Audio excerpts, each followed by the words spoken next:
इस वीडियो में हम आपको कुरान पाक की दो अजीम और बाबरकत सूरतें सुनाने जा रहे हैं, सूरह यासीन और सूरह रहमान। अगर आप इन दोनों सूरतों को सिर्फ एक मर्तबा भी दिल से सुन लें तो इंशाअल्लाह आपके बिगड़े हुए काम बनना शुरू हो जाएंगे। दोस्तों, सूरह यासीन को कुरान का दिल कहा जाता है और सूरह रहमान दिलों को सुकून देने वाली सूरत है। ये ऐसी बाबरकत सूरतें हैं कि जिस नेक मकसद के लिए भी न सुना जाए, अल्लाह के हुक्म से वो मकसद पूरा हो जाता है। जिस घर में इन सूरतों की तिलावत होती है वहां बेशुमार बरकतें नाजिल होती हैं और अल्लाह ताला इस घर के लोगों को परेशानियों और मुसीबतों से महफूज रखता है। अगर आप रोजाना सूरह यासीन और सूरह रहमान सुनने का मामूल बना लें तो कामयाबी आपका मुकद्दर बन सकती है। अगर आपको लगता है कि आपके घर या कारोबार पर किसी की नजर है या रिस्क में तंगी है तो अपने घर या दुकान में इन सूरतों को चलाएं। इंशाअल्लाह बुरी नजर, जादू और दीगर मनफी असरात खत्म हो जाएंगे और रिस्क में बेपनाह बरकत होगी। याद रखें, इन सूरतों को सिर्फ सुनना है, लेकिन शर्त यह है कि जब सुनना शुरू करें तो मुकम्मल सुने, अधूरा न छोड़ें। अगर आप कुरान पाक से मोहब्बत करते हैं तो इस वीडियो को अभी लाइक करें। आखिर में दुआ है, या अल्लाह जो लोग सूरह यासीन और सूरह रहमान को मुकम्मल सुनते हैं, अपनी रहमत से उनकी तमाम परेशानियां दूर फरमा, उनके बिगड़े काम बना दे और उनकी जायज हाजात को पूरा फरमा। आमीन। दोस्तों, कमेंट में आमीन जरूर लिखें, क्या पता किसकी जुबान से निकली दुआ कबूल हो जाए। अब अपने दिल में नेक मकसद रखकर इन मुबारक सूरतों को सुने। बिस्मिल्लाहिर्रहमानिर्रहीम। यासीन वल कुरआनिल हकीम, इन्नका लमिनल मुरसलीन अला सिरातिन मुस्तकीम, तंज़ीलल अज़ीज़िर रहीम, लितुंज़िर कौमन मा उन्ज़िर आबाउहुम फहुम गाफिलून। लक़द हक़्क़ल क़ौलु अला अक्सरिहिम फहुम ला युमिनून। इन्ना जअलना फी अअनाक़िहिम अग़लालन फ़हिय इलल अज़क़ानि फ़हुम मुक़महून। वजअलना मिन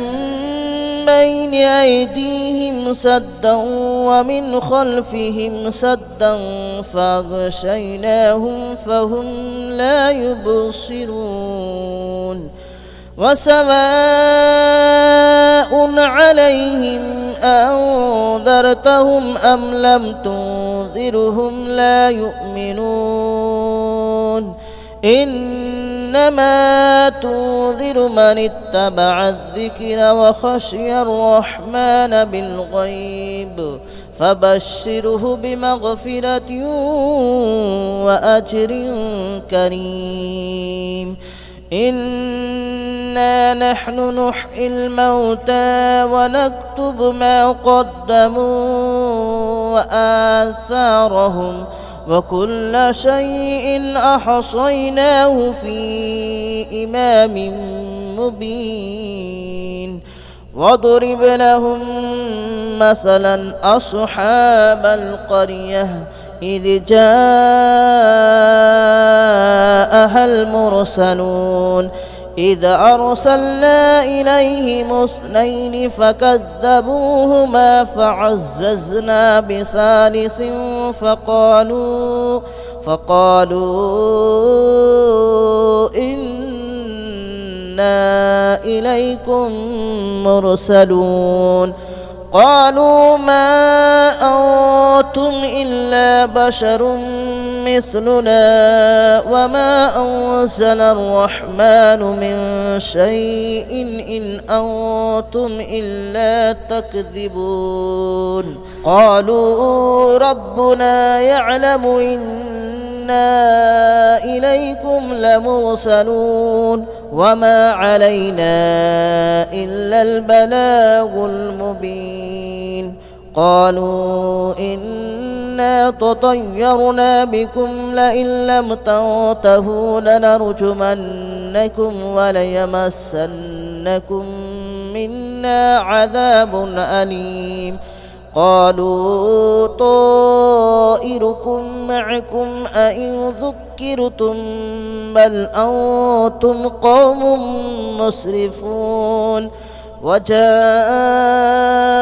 من أقصى المدينة رجل يسعى قال يا قوم اتبعوا المرسلين اتبعوا من لا يسألكم أجرا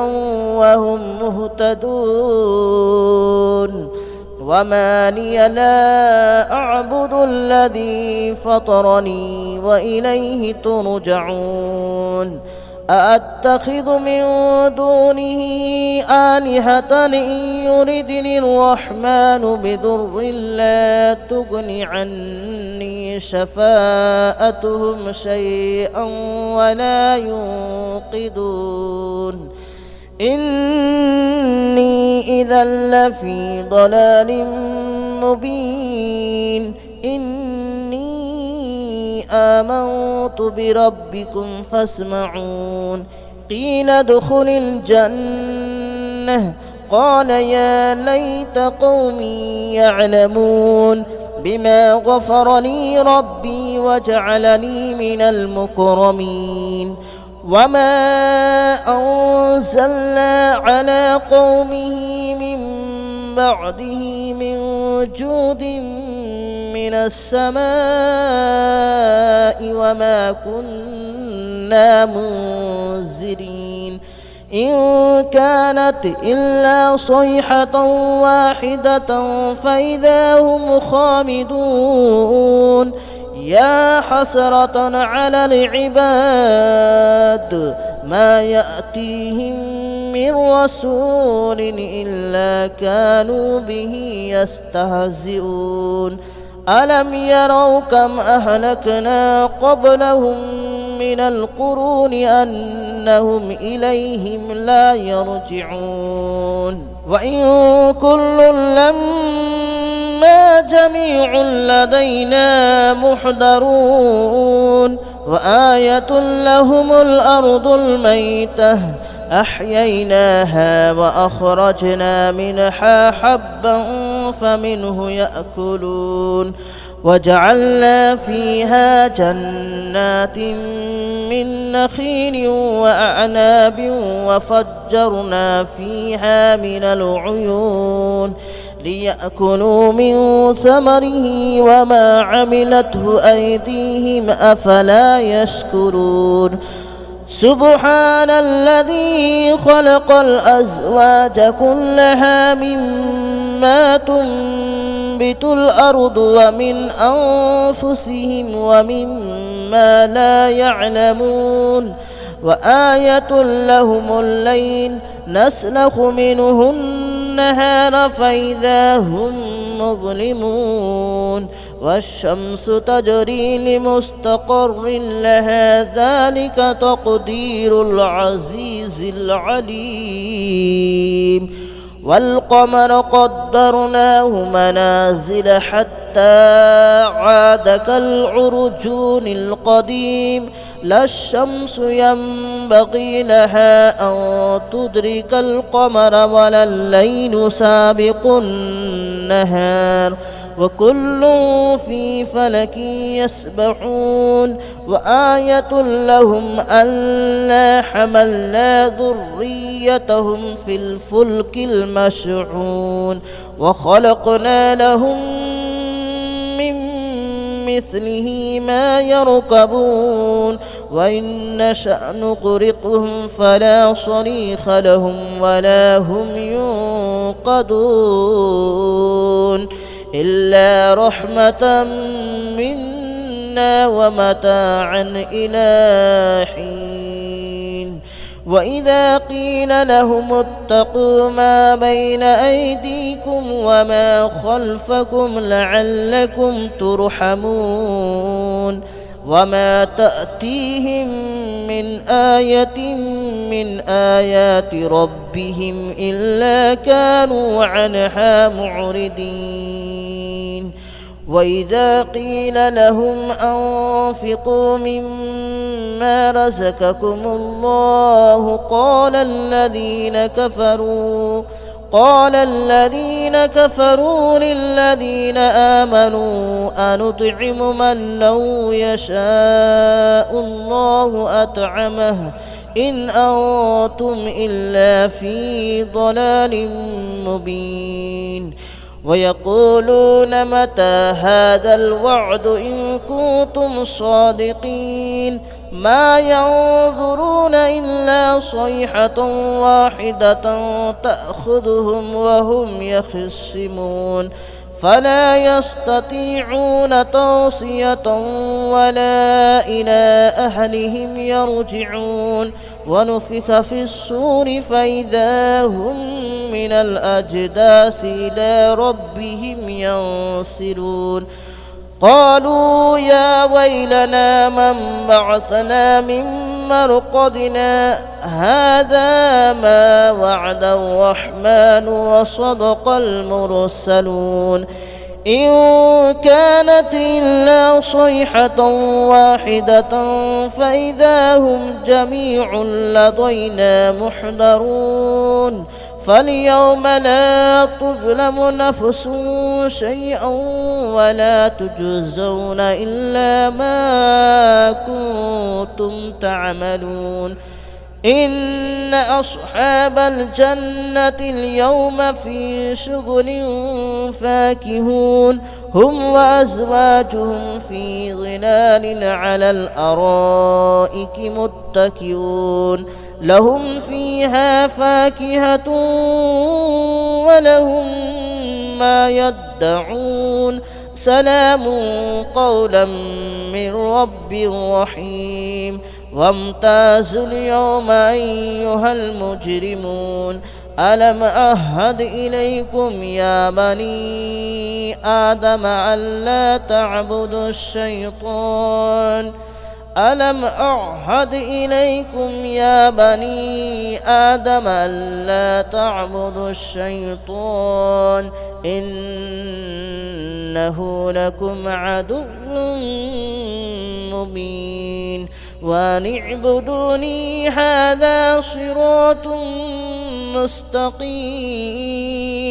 ولقد أضل منكم جبلا كثيرا أفلم تكونوا تعقلون هذه جهنم التي كنتم توعدون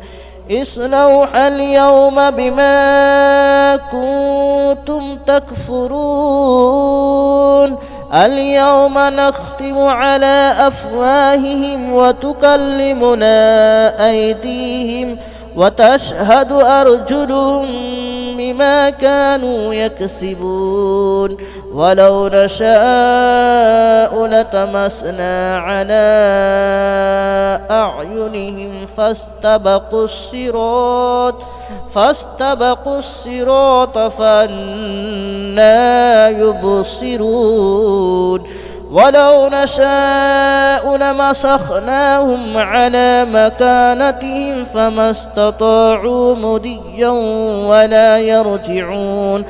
ومن نعمره ننكسه في الخلق أفلا يعقلون وما علمناه الشعر وما ينبغي له إن هو إلا ذكر وقرآن مبين لينذر من كان حيا ويحق القول على الكافرين أولم يروا أنا خلقنا لهم مما عملت أيدينا أنعاما فهم لها مالكون وذللناها لهم فمنها ركوبهم ومنها يأكلون ولهم فيها منافع ومشارب أفلا يشكرون واتخذوا من دون الله آلهة لعلهم ينصرون لا يستطيعون نصرهم وهم لهم جند محضرون فلا يحزنك قولهم إن إنا نعلم ما يسرون وما يعلنون أولم ير الإنسان أنا خلقناه من نطفة فإذا هو خصيم مبين وضرب لنا مثلا ونسي خلقه قال من يحيي العظام وهي رميم قل يحييها الذي أنشأها أول مرة وهو بكل خلق عليم الذي جعل لكم من الشجر الأخضر نارا فإذا أنتم منه توقدون أوليس الذي خلق السماوات والأرض بقادر على أن يخلق مثلهم بلى وهو الخلاق العليم إنما أمره إذا أراد شيئا أن يقول له كن فيكون فسبحان الذي بيده ملكوت كل شيء وإليه ترجعون بسم الله الرحمن الرحيم الرحمن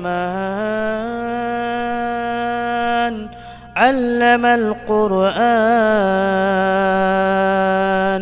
خلق الإنسان علمه البيان الشمس والقمر بحسبان والنجم والشجر يسجدان والسماء رفعها ووضع الميزان ألا تطغوا في الميزان وأقيموا الوزن بالقسط ولا تخسروا الميزان والأرض وضعها للأنام فيها فاكهة والنخل ذات الأكمام والحب ذو العصف والريحان فبأي آلاء ربكما تكذبان خلق الإنسان من صلصال كالفخار وخلق الجان من مارج من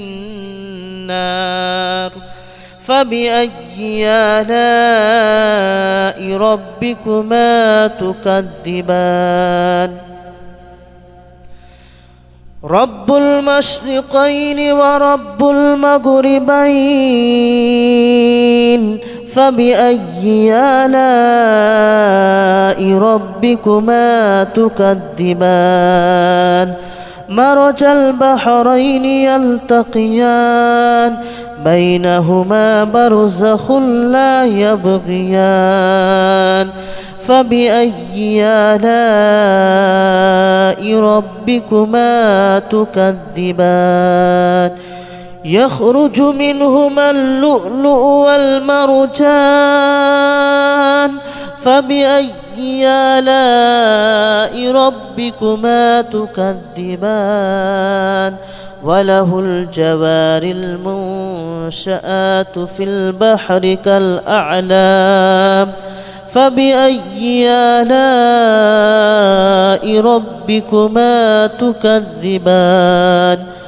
كل من عليها فان ويبقى وجه ربك ذو الجلال والإكرام فبأي آلاء ربكما تكذبان يسأله من في السماوات والأرض كل يوم هو في شأن فبأي آلاء ربكما تكذبان سنفرغ لكم أيها الثقلان فبأي آلاء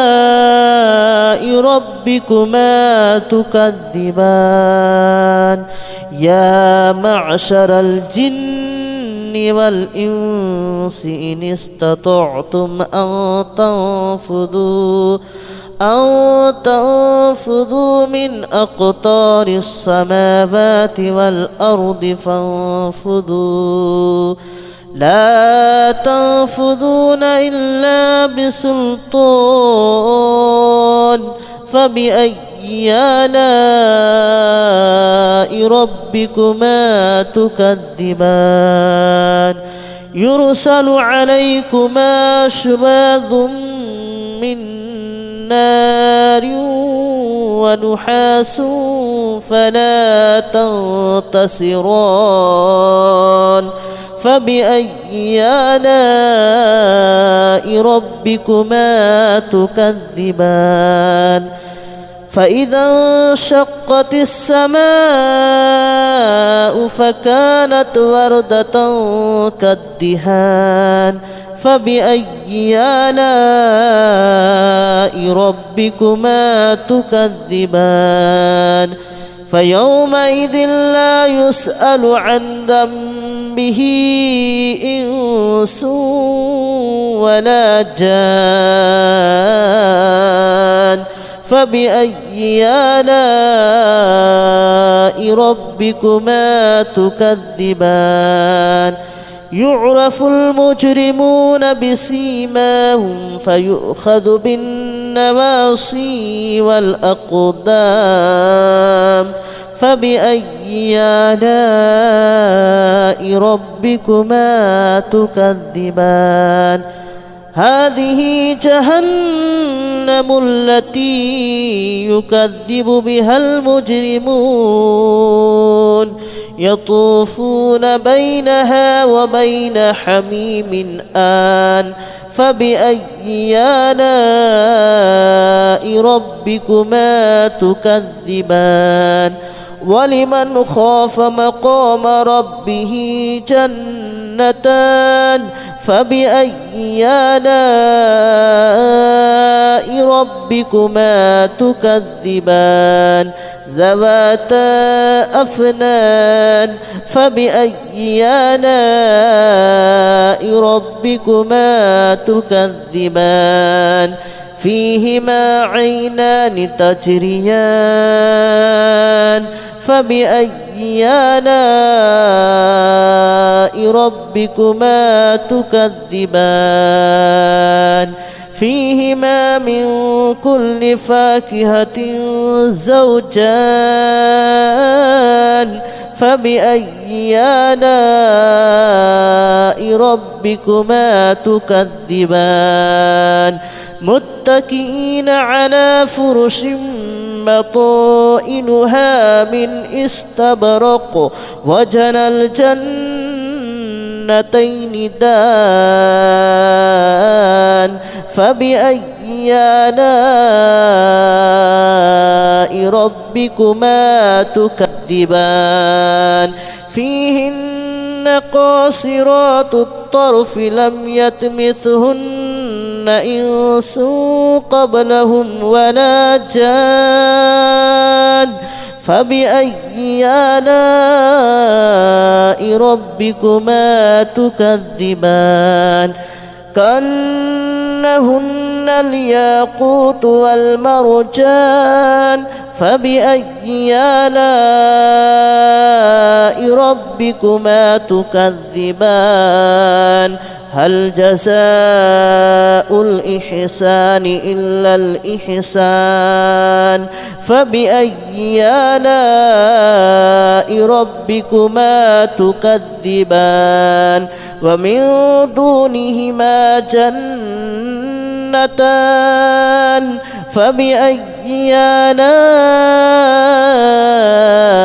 ربكما تكذبان مدهامتان فبأي آلاء ربكما تكذبان فيهما عينان نضاختان فبأي آلاء ربكما تكذبان فيهما فاكهة ونخل ورمان فبأي آلاء ربكما تكذبان فيهن خيرات حسان فبأي آلاء ربكما تكذبان حور مقصورات في الخيام فبأي آلاء ربكما تكذبان لم يطمثهن إنس قبلهم ولا جان فبأي آلاء ربكما تكذبان متكئين على رفرف خضر وأبقري حسان فبأي آلاء ربكما تكذبان تبارك اسم ربك ذي الجلال والإكرام بسم الله الرحمن الرحيم إذا وقعت الواقعة ليس لوقعتها كاذبة خافضة رافعة إذا رجت الأرض رجا وبست الجبال بسا فكانت هباء منبثا وكنتم أزواجا ثلاثة فأصحاب الميمنة ما أصحاب الميمنة وأصحاب المشأمة ما أصحاب المشأمة والسابقون السابقون أولئك المقربون في جنات النعيم ثلة من الأولين وقليل من الآخرين على سرر موضونة متكئين عليها متقابلين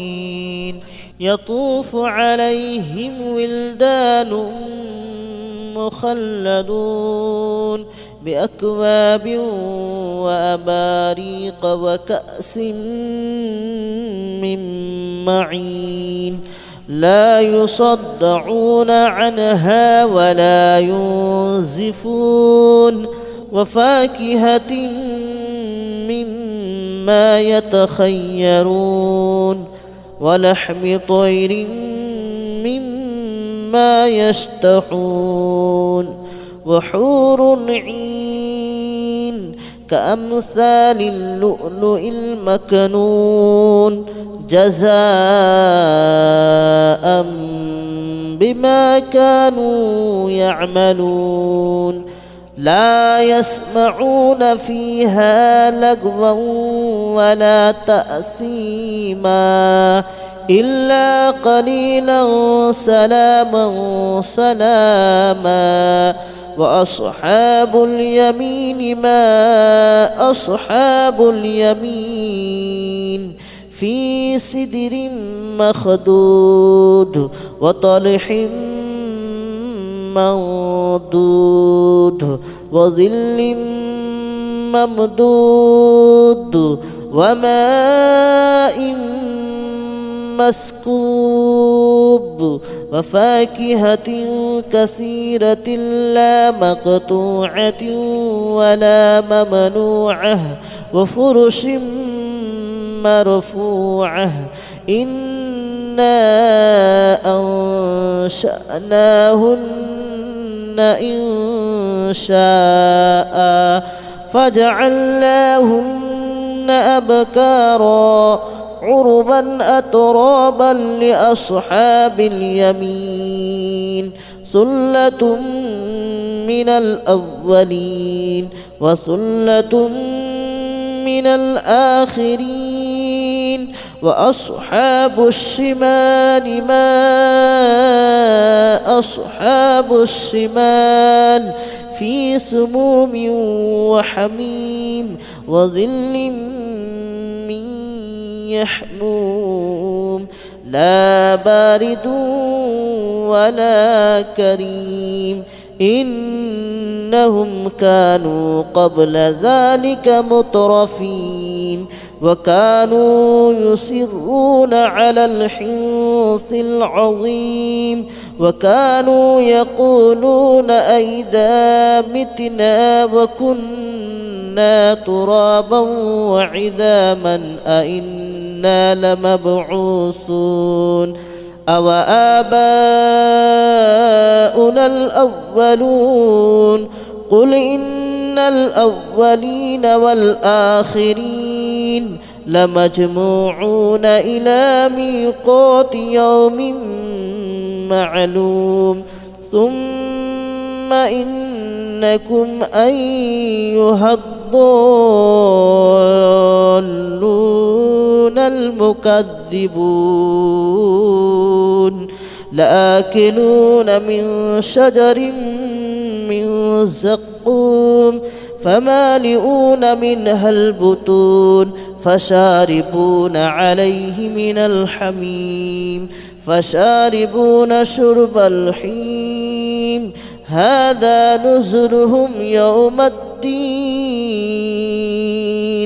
نحن خلقناكم فلولا تصدقون أفرأيتم ما تمنون أأنتم تخلقونه أم نحن الخالقون نحن قدرنا بينكم الموت وما نحن بمسبوقين على أن نبدل أمثالكم وننشئكم فيما لا تعلمون ولقد علمتم النشأة الأولى فلولا تذكرون أفرأيتم ما تحرثون أأنتم تزرعونه أم نحن الزارعون لو نشاء لجعلناه هطاما فظلتم تفكهون إنا لمغرمون بل نحن محرومون أفرأيتم الماء الذي تشربون أأنتم أنزلتموه من المزن أم نحن المنزلون لو نشاء جعلناه أجاجا فلولا تشكرون أفرأيتم النار التي تورون أأنتم أنشأتم شجرتها أم نحن المنشئون نحن جعلناها تذكرة ومتاعا للمتقين نحن جعلناها تذكرة ومتاعا للمقوين فسبح باسم ربك العظيم فلا أقسم بمواقع النجوم وإنه لقسم لو تعلمون عظيم إنه لقرآن كريم في كتاب مكنون لا يمسه إلا المطهرون تنزيل من رب العالمين أفبهذا الحديث أنتم مدهنون وتجعلون رزقكم أنكم تكذبون فلولا إذا بلغت الحلقوم وأنتم حينئذ تنظرون ونحن أقرب إليه منكم ولكن لا تبصرون فلولا إن كنتم غير مدينين ترجعونها إن كنتم صادقين فأما إن كان من المقربين فروح وريحان وجنة نعيم وأما إن